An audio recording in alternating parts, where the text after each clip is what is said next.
बिस्मिल्लाहिर्रहमानिर्रहीम। अस्सलाम वालेकुम। आज 26 अगस्त बरोज़ मंगल हम बात करेंगे दो अहम केसेस के हवाले से। एक तो मैं आपको बताता चलूँ कि जो FIR दर्ज की गई है जहलमी के ख़िलाफ़, मिर्ज़ा जहलमी के ख़िलाफ़, कल मैंने आपको बताया था कि जो national cyber crime investigation agency है उनकी जानिब से उनको गिरफ़्तार किया गया। आज मीडिया कहता रहा कि उनको 1 माह के लिए 3 MPO में गिरफ़्तार किया गया है, नज़रबंद किया गया है। रबीउल अव्वल शरीफ की चूँकि दिन है तो इस वजह से उनको गिरफ़्तार किया गया। लेकिन मैंने आपको रात ही बता दिया था कि ये नेशनल साइबर क्राइम एजेंसी ने उनको गिरफ़्तार किया पीका एक्ट के तहत और 295C के तहत मुकदमा दर्ज हुआ है। बखिदमत जनाब SHO साहब, इसमें 295C भी लगा है और पीका एक्ट का सेक्शन 11 भी लगा है और जेहलम का थाना है और मुकदमा जो है ये 26/8 को दर्ज हुआ, जिसमें ये बताया गया कि जी हुमैर अली कादरी उसके ये मुद्दई हैं। इसमें आलमी तंजीम अहले सुन्नत के वो रुकन हैं और उनकी जानिब से बताया गया कि वो अपने मोबाइल फ़ोन को चेक किया तो फेसबुक पर एक video clip engineer Mirza Mohammad Ali का अपलोड हुआ और जिसमें हज़ूर पाक सल्लल्लाहु अलैहि वसल्लम की शान अक़दस में गुस्ताखाना अल्फाज कहे और लफ्ज़ जो है वो मंसूब किए और इस तरीके से जो है वो आगे ऐसी चीज़ें जो पढ़ी नहीं जा सकती। कोई भी मुसलमान अपने प्यारे पैगम्बर से मुतल्लिक़ ऐसी बात ख़बर के तौर पे भी नहीं पढ़ सकता। जो इसमें लिखा गया है कि ये उसने बोला, मैंने नहीं वो क्लिप सुना, ना ज़रूरत है ऐसे जो चीज़ें हैं। लेकिन अगर ऐसा मामला है तो फिर ये मुकदमा दर्ज हुआ और मुकदमा दर्ज होने के बाद जो कार्रवाई है उसको आगे बढ़ाया जाएगा। 295C का मुकदमा दर्ज हुआ है, पीका एक्ट के तहत ये मुकदमा दर्ज किया है और उसमें ये कहा गया जी कि उसमें गवाहान के भी नाम हैं और गवाहान के साथ साथ उसमें तफसीलात दी गई हैं। इसमें को कुरान पाक की आयत मुबारका का भी ज़िक्र है कि जी उसका हवाला दिया मिर्ज़ा जहलमी ने और इस तरह की कोई चीज़ें हैं तो वो पढ़ी नहीं जा सकती। इस वजह से आपको सिर्फ बताना ये मकसूद था कि जो आज सारा दिन मीडिया ये कहता रहा कि 3 MPO में गिरफ़्तार कर लिया गया है, मैंने रात ही आपको बता दिया था कि वो नेशनल साइबर क्राइम एजेंसी की जानिब से कार्रवाई की गई और उनको बाकायदा तौर पर 295C में गिरफ़्तार किया गया है और उनकी जो अकेडमी वगैरह है उसको भी जो है वो सील कर दिया गया है। वहीं पे जो दूसरी बड़ी पेशरफ सामने आई है वो पाकिस्तान तहरीक इंसाफ के जो चेयरमैन पब्लिक अकाउंट्स कमेटी हैं उनकी जानिब से एक अहम इजलास था जुनैद अकबर की जानिब से। पाकिस्तान स्टील मिल्स, जब हम कराची की बात करते हैं पाकिस्तान स्टील मिल्स की तो दो जमातें आपको नज़र आती हैं, एक पीपल्स पार्टी और एक MQM। पाकिस्तान स्टील मिल्स की अराज़ी पर कब्ज़ों और हदीद वेलफेयर ट्रस्ट के इंतज़ाम में संगीन करप्शन और बेज़ाब्तगियों का इंकशाफ सामने आया है। पार्लियामेंट की पब्लिक अकाउंट्स कमेटी के इजलास में पाकिस्तान स्टील मिल्स की अराज़ी पर कब्ज़े, वाजबात की अदम वसूली और हदीद वेलफेयर ट्रस्ट के इंतज़ाम से मुतल्लिक़ संगीन बेज़ाब्तगियों का इंकशाफ हुआ। चेयरमैन कमेटी ने ज़िम्मेदारों के ख़िलाफ़ कार्रवाई का ऐलान करते हुए मामला इस्तेहकाक कमेटी, वज़ीर आज़म और FIO को भिजवाने का फ़ैसला दिया। चेयरमैन NDMA ने भी शुमाली इलाक़ाजात में इस्लामी सूरत हाल पे ब्रीफिंग दी। ऑडिट हुकाम ने बताया कि स्टील मिल्स की ज़मीन पर कब्ज़े और प्राइवेट अफराद को 194 एकड़ अलाटमेंट के मामलात पर इंक्वायरियाँ की गई। कनाल नहीं, मरले नहीं, एकड़, 194 एकड़ स्टील मिल की कीमती जो जायदादें हैं वो अलाट की गई, जबकि कंट्री क्लब और NTDC से अरबों रुपए वाजिबात की रिकवरी न होने पर भी सवालात उठाए गए। चेयरमैन कमेटी जुनैद अकबर ने कहा कि गलत बयानी करने वालों को जवाब देना होगा। मामला इस्तेहकाक कमेटी और वज़ीर आज़म को भी भेजा जाएगा। सेक्रेटरी सनत व पैदावार ने यकीन दहानी करवाई कि ज़िम्मेदारान के खिलाफ डिसिप्लिनरी कार्रवाई और रिकवरी की जाएगी। हदीद वेलफेयर ट्रस्ट के इंतज़ाम से कौमी ख़जाने को 16 करोड़ रुपये से ज़ायद का नुकसान हुआ और 343 मुलाजमीन स्टील मिल्स के पे रोल पर मुंतकिल किए गए। कमेटी ने मामला मज़ीद तहकीकात के लिए FIA के सुपुर्द कर दिया। इसी तरीके से जो पब्लिक अकाउंट्स कमेटी है उसमें जो चेयरमैन है NDMA, उन्होंने सैलाब से मुतल्लिक़ जो सूरत हाल है, आप जानते हैं कि पंजाब में इस वक्त एक बड़ी तबाही मची हुई है। अगर हम सियालकोट की बात करते हैं, नारोवाल की बात करते हैं, फिर दूसरी जानब दरिया सतलज के जो सूरत हाल है, कसूर और उससे आगे जितना इलाका है, फिर ये सिंध तक मामला पहुँच गया है। तो पंजाब में मरीम नवाज़ चूँकि जापान थी, पूरा जो आपकी काबीना चीफ सेक्रेटरी समेत सारे लोग मौजूद थे वहाँ पे और काफ़ी लंबा उनका एक विज़िट था। अब वो वापस आई हैं और अभी कुछ देर पहले साफ़ी कह रहे थे कि वापस आती वो छांगला गली चली गई हैं मरी, जहाँ पे नवाज़ शरीफ रिहाइश पजीर हैं और कल शहबाज शरीफ भी वहाँ जाएंगे और फिर वहाँ उनकी मीटिंग्स वगैरह होंगी। और पंजाब की जो सूरत हाल है बारिशों की वजह से, सिर्फ अगर आप सियालकोट की आज की वीडियोस देख लें जो एक हब है, तिजारती हब है, تو آپ حیران ہو جائیں کہ کیسے چیزوں کو آگے بڑھایا جا رہا ہے، لیکن بدقسمتی یہ ہے کہ کوئی اس کے اوپر کارروائی نظر نہیں آتی۔ وہیں پہ پاکستان تحریک انصاف کے ترجمان، عمران خان کے ترجمان نیاز اللہ نیازی ایڈوکیٹ سپریم کورٹ، ان کے گھر پر چھاپہ مار کارروائی کی گئی۔ اور چھاپہ مار کارروائی کیوں کی گئی؟ ان کی گرفتاری کے لیے۔ کس مقدمے میں گرفتار؟ چونکہ ان کے خلاف تو کوئی 9 مئی کے بھی مقدمات نہیں ہیں، تو کس مقدمے میں گرفتاری کے لیے ان کے گھر پہ چھاپہ مار کارروائی کی گئی، اس کی تفصیلات تو ابھی تک سامنے نہیں آ سکیں۔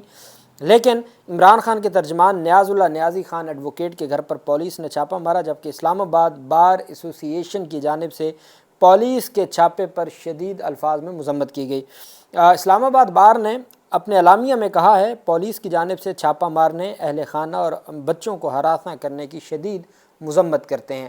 سب سے اہم یہ ہے کہ اسلام آباد کی جو بار ایسوسی ایشن ہے، اس کی جانب سے جو فریڈم آف ایکسپریشن ہے، اس سے متعلق اہم سٹیٹمنٹ دی گئی ہے، چونکہ پاکستان تحریک انصاف کے جن لوگوں کے خلاف کارروائیاں کی جا رہی ہیں یا جو بھی مقدمات درج ہوتے ہیں، تو اس میں فریڈم آف ایکسپریشن کا جو معاملہ ہے وہ اہم ہے۔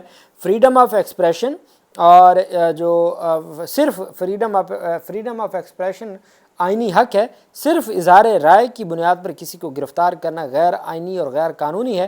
صدر اور سیکرٹری کی جانب سے مذمتی اعلامیہ بھی جاری کر دیا گیا ہے کہ جی جس طریقے سے یہ گرفتاریاں ہو رہی ہیں اور جس طریقے سے معاملات کو آگے بڑھایا جا رہا ہے، تو ہم ہر صورت جو ہے وہ اس کے دفاع میں کھڑے ہوں گے، ہم کسی بھی وکیل کے خلاف کارروائی نہیں ہونے دیں گے۔ پہلے پاکستان بار کونسل اس معاملے کے اوپر سٹینڈ لے چکی ہے، جو وکلاء کے گھروں پر چھاپے مار کارروائیاں کی گئیں۔ پنجاب بار کونسل کی جانب سے بھی باقاعدہ طور پر اس کے اوپر جو ہے وہ ایک پریس کانفرنس ہوئی۔ اب جو ہے وہ جو آج اسلام آباد بار ایسوسی ایشن نے پاکستان تحریک انصاف کے لوگوں کے خلاف جو کارروائیاں ہیں، اس سے متعلق جو ہے وہ انہوں نے اعلامیہ جاری کیا ہے، مذمتی اعلامیہ ہے، اور ان کی جانب سے کہا گیا ہے کہ وہ اس معاملے کو ہر فورم پہ اٹھائیں گے۔ آج سپریم کورٹ آف پاکستان میں ایک اہم کیس تھا۔ یہ وہ کیس ہے جس کے بارے میں یہ کہا گیا تھا کہ احسن بھون صاحب اس میں وکیل ہیں جو جوڈیشل کمیشن کے ممبر ہیں، صحافیوں نے یہ بھی دعویٰ کیا تھا کہ یہ ایسا کیس ہے جو دائر ہوا، اگلے دن سماعت کے لیے مقرر ہو گیا اور اگلے دن اس پہ ان کے حق میں آرڈر بھی آ گیا۔ کچھ اس طرح کا کیس تھا۔ کوئی ضیاء الدین ہے، کوئی بہت بڑا سرمایہ دار ہے، اس کا کیس تھا۔ یہ پہلے کراچی رجسٹری میں بھی سنا گیا، کراچی رجسٹری سے پھر یہ کیس آ رہا تھا اسلام آباد، اور راستے میں ڈکیٹی ہو گئی اور پوری فائل، کیس کی فائل ہی گم ہو گئی، وہ آج تک نہیں ملی۔ سپریم کورٹ آف پاکستان کے ہائی پروفائل کیس کی فائل گم ہو گئی، وہ آج تک نہیں ملی، اور وہ چوری نہیں ڈکیٹی ہوئی۔ آج سپریم کورٹ آف پاکستان میں اسی کیس کی سماعت ہوئی۔ جسٹس نعیم اختر افغان صاحب نے ریمارکس دیے کہ عدالت عظمیٰ میں کیس چلنے سے روکنے کے لیے، یعنی کہ سپریم کورٹ آف پاکستان میں یہ جو ہائی پروفائل کیس ہے، اس کو روکنے کے لیے، یہ جج آف سپریم کورٹ کے ریمارکس ہیں کہ عدالت عظمیٰ میں کیس چلنے سے روکنے کے لیے کوشش کی گئی، راستے سے ہی کیس کی فائلیں چوری ہو گئیں، کہ جی عدالت عظمیٰ میں جو کیس چلنے سے روکنے کے لیے کوششیں کی گئیں اور راستے سے ہی کیس کی فائلیں چوری ہو گئیں۔ یہ جج سپریم کورٹ نے ریمارکس دیے کہ یہ جو کیس چوری ہوئی ہے فائلیں، یہ بیسیکلی ہائی پروفائل کیس کو مزید آگے بڑھانے سے روکنے کے لیے کیا گیا۔ جسٹس حسن اظہر رضوی کی سربراہی میں 3 رکنی بینچ نے پرائیویٹ کمپنی کے شیئرز کی خرید و فروخت اور بورڈ آف ڈائریکٹرز کے الیکشن سے متعلق مقدمے کی سماعت کی۔ حسن اظہر رضوی کے ساتھ نعیم اختر افغان اور جسٹس میاں گل حسن اورنگزیب تھے۔ احسن بھون صاحب جو کہ جوڈیشل کمیشن کے بھی ممبر ہیں، پاکستان بار کونسل کے بھی ممبر ہیں، انہوں نے کہا کہ سینکڑوں صفحات پر مشتمل ایک متفرق درخواست دائر کی گئی ہے۔ ایک متفرق درخواست ہے لیکن سینکڑوں صفحات پر مشتمل اس کی تفصیلات ساتھ ایڈ کی گئی ہیں متفرق درخواست کی۔ جسٹس نعیم اختر افغان نے ریمارک دیا کہ کیا یہ وہی کیس ہے جس میں کمپنی کے ڈائریکٹر کو امریکہ میں ہراسانی ثابت ہونے پہ نکالا گیا؟ اس نوعیت کا ایک کیس تو میرے بینچ میں بھی آ چکا ہے۔ جسٹس نعیم اختر افغان نے کہا کہ سندھ ہائی کورٹ میں تو ہراسانی ثابت ہونے کے بعد گوروں کے خلاف کارروائی کا کیس چلایا گیا۔ عدالتی کارروائی میں تھائی لینڈ اور امریکہ کے گوروں کو ذاتی حیثیت میں طلب کرنے کے احکامات جاری کیے گئے۔ جسٹس نعیم اختر افغان نے استفسار کیا کہ امریکہ اور تھائی لینڈ میں مقیم گوروں کے خلاف کارروائی چلانے کے لیے سندھ ہائی کورٹ میں مقدمہ دائر کرنے والے یہ وہی صاحب ہیں؟ پتہ نہیں ہم پاکستان کا کیا امیج بنا رہے ہیں۔ وکلا نے جواب دیا کہ جی یہ وہی صاحب ہیں۔ عدالت نے کہا کہ یہ وہی بندہ ہے جس نے پاکستان کی عدالتوں میں امریکہ اور تھائی لینڈ کے لوگوں کے خلاف مقدمات درج کروانے کے لیے درخواستیں دائر کیں اور عدالت نے پھر ان کو عدالت میں طلب بھی کیا۔ تو جسٹس نعیم اختر افغان کہتے ہیں کہ پتہ نہیں ہم پاکستان کا کیا امیج بنا رہے ہیں، کیا یہ وہی صاحب ہیں جنہوں نے یہ سارا کچھ کیا؟ وکلا نے کہا جی یہ وہی صاحب ہیں۔ जस्टिस नईम अख्तर अफ़गान ने पूछा कि क्या ज़ियाउद्दीन चिश्ती इस वक्त कमरे अदालत में मौजूद हैं, उनका दीदार तो करवाएं। ये ज़ियाउद्दीन चिश्ती एक बहुत बड़ा सरमायादार है, उनकी कंपनी है, उसके शेयर्स फ़रोख्त और डायरेक्टर का मामला है। अदालत ने कहा कि जो इतनी बड़ी पर्सनैलिटी है उसका दीदार तो करवाएं, क्या वो कमरे अदालत में मौजूद है। जस्टिस नईम अख्तर अफ़गान ने रिमार्क दिए कि सुप्रीम कोर्ट में ज़ेर इल्तवा तमाम मुकदमात को यकजा कर लेते हैं। तमाम मुकदमात यकजा होने से नेकनीयती और बदनीयती को समझने में मदद मिलेगी। इस जो शेयर्स से मुतल्लिक, इन कंपनियों से मुतल्लिक और इन शख्सियात से मुतल्लिक जितने मुकदमात हैं उनको यकजा कर लिया जाए, ताकि पता चले, तमाम मुकदमात यकजा होने से पता चल जाएगा कि नेक नीयती क्या है इन मुकदमात में और बदनीयती क्या है। सुप्रीम कोर्ट में भी केस चलने से रोकने के लिए कोशिश की गई, रास्ते से ही केस की फ़ाइल चोरी हो गई। साबिक़ सदर जो हैं सुप्रीम कोर्ट बार एसोसिएशन के शहजाद शौकत, उन्होंने कहा कि जनाब वाला चोरी नहीं हुई बल्कि डकैती हुई है। जज साहब ने कहा कि मुकदमा की कार्रवाई रोकने के लिए सुप्रीम कोर्ट के केस की फ़ाइल चोरी होगी। उन्होंने कहा नहीं जी, फ़ाइल चोरी नहीं हुई, डकैती हुई है। जस्टिस मियां गुल हसन औरंगज़ेब ने कहा कि कंपनी के शेयर्स की मुकम्मल तफसीलात तहरीरी सूरत में जमा करवाएं। स्टे इसमें पहले दिया जा चुका है सुप्रीम कोर्ट की जानिब से। सुप्रीम कोर्ट ने केस की समाअत 3 हफ्तों तक के लिए मुलतवी कर दी।